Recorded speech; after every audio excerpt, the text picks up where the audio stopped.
Hello, Aries, Sun, Moon, Rising, and Venus signs. Kamusta kayo? Sana po yung nasa mabuti kayong kalagayan. Welcome back po sa Star Tarot. Kung bago kayo dito, welcome din kayo. Thank you for your support. I truly appreciate it. God bless you all. Aries, pauna mensahe po ninyo ay Seven of Pentacles. Ayan. So, parang unti-unti, no? Nagbubunga na ngayon yung mga itinanim ninyo. So, siguro unti-unti sa ngayon, nag-aano na kayo, nag-harvest ng successes, no? Ninyo sa inyong ginagawa. Although, siguro parang ano to, parang hindi isang bagsakan ano yung ano ninyo yung pag-harvest sa fruit of your labor ninyo. Parang merong mga small successes muna na nakukuha kayo tapos ang iba paparating pa lang yung hindi sabay-sabay, no? Yun ang napipick up ko dito sa energy na ito. We have 8 of Cups. Ayan. So, sa 8 of Cups naman, meron kayo ritong meron kayo ritong tatalikuran, no? You are going to walk away from something. Meron siguro ditong, ano yun, sitwasyon or baka bagay na hindi na naghahatid sa inyo ng positibong energy, kaya maaaring mararamdaman ninyo na it's about time na para umalis ka na or iwanan mo na ang sitwasyon na to or bagay na to. At kung saan ka patungo dito, doon ka magiging masaya. Kasi 8 of Cups ito, ang sunod nito is 9 of Cups. And papunta kayo doon. Moving forward kayo. Hindi kayo pabalik, but moving forward. So, big sabihin nito, napapunta kayo sa something or sa sitwasyon, sa bagay na wherein doon kayo magiging masaya, doon kayo magiging fulfilled, no? Magiging ano kayo, magiging in love, kasi pwedeng maging in love kayo with another person or baka ma-in love kayo dito sa kung ano ang magaganap sa buhay ninyo doon, no? Sa patutunguhan ninyo. So, which is exciting, diba? So, what else? We have 10 of Cups, wow. So, papunta kayo sa 9 of Cups, tapos meron din kayong 10 of Cups. So, napakabongga, di ba? So, kung saan man kayo papunta, hindi ka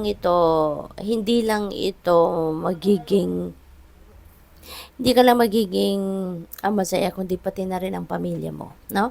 Kasi this is happy family, no? So, siguro yung magiging achievement mo, magiging yung bagong buhay na sisimulan ninyo, where you are heading right now, no? Ikakasaya din yan ng pamilya ninyo, no? Matutuwa din para sa'yo yung buo mong pamilya, hindi lang ikaw.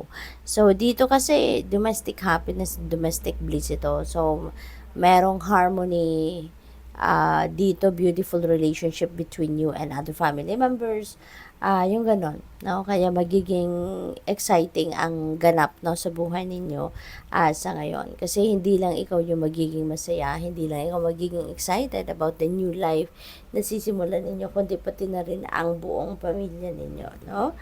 Pwede rin na kung ano yung gusto ninyong, kung ano nang gusto ninyo para sa pamilya mo or yung pamilya ninyo, kung anong gusto nila, maaaring napoprovide mo na rin yun, no? Kung ano yung needs nila, baka napoprovide mo na din yun para sa kanila. Kaya magiging masaya ang lahat, no?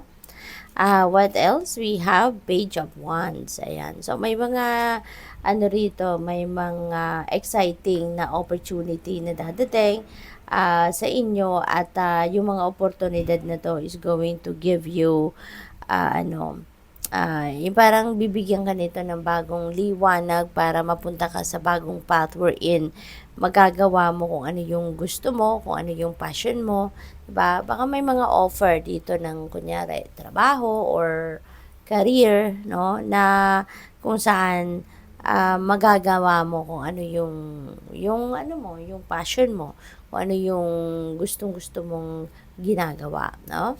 What else? We have the moon. Ayan. So, divinely guided kayo dito. Kinagabayan kayo ng divine universe by sending you,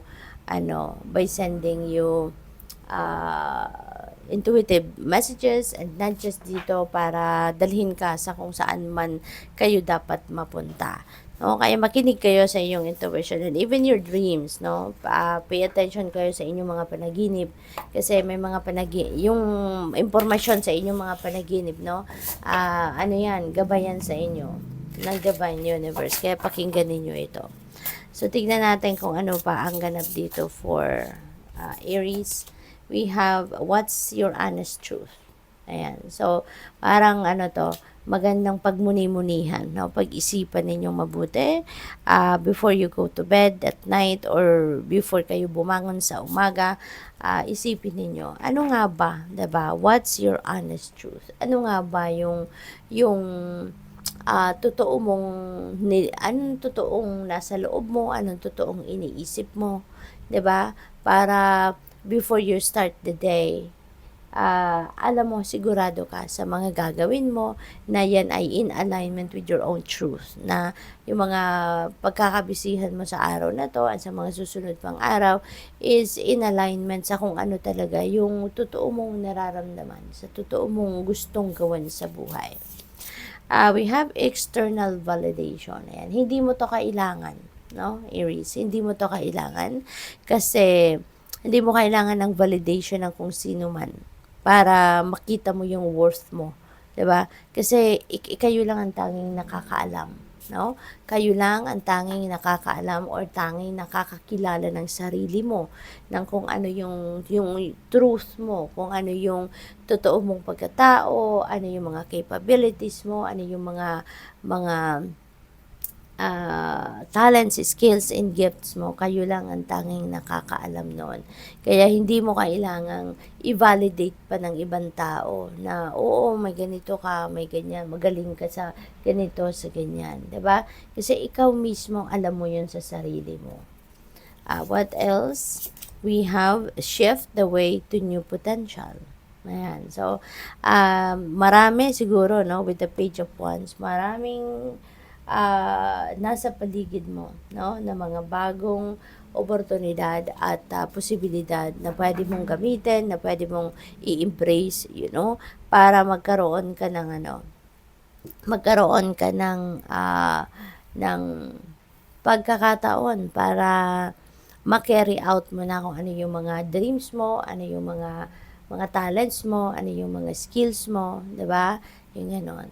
So, it's how you see things, people and situation, 'di ba?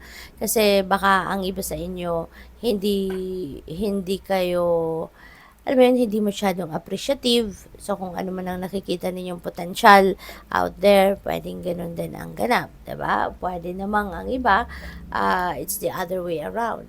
'Di ba? So, kung ano yung ikakabuti ninyo, ano sa tingin ninyo yung makakatulong sa inyo, then tignan ninyo maigi yun. Grab that opportunity habang nandiyan dyan. 'Di ba?